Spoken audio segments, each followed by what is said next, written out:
Hey guys, it's been a while since I posted. Don't mind the hair. Been busy all day. But I just got this package and I thought I would unbox it with you guys.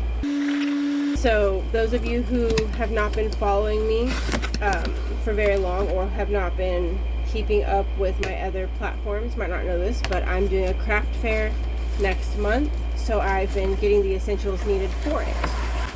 With that being said, I bought my first ever cash box. I'm gonna have to cut that. Comes with 2 keys. It's pretty big. Has the lock and the handle so I can carry it. Let's open it up and see what it looks like on the inside. So when you open it opens up and looks kind of like a cash register.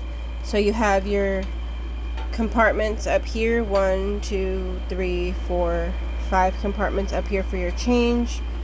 You have your bill compartments here for your 1s through 20s, and then space back here to put your bigger bills, and it locks.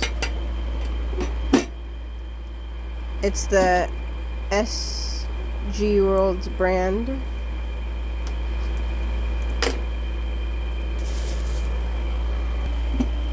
I'm super excited for this craft fair. If you live in the area, I hope you will come out and check out the booth. And for those of you who have been messaging me from some of my other social platforms, these charmed necklaces are now available on my Etsy, teasjewels.etsy.com. Bye!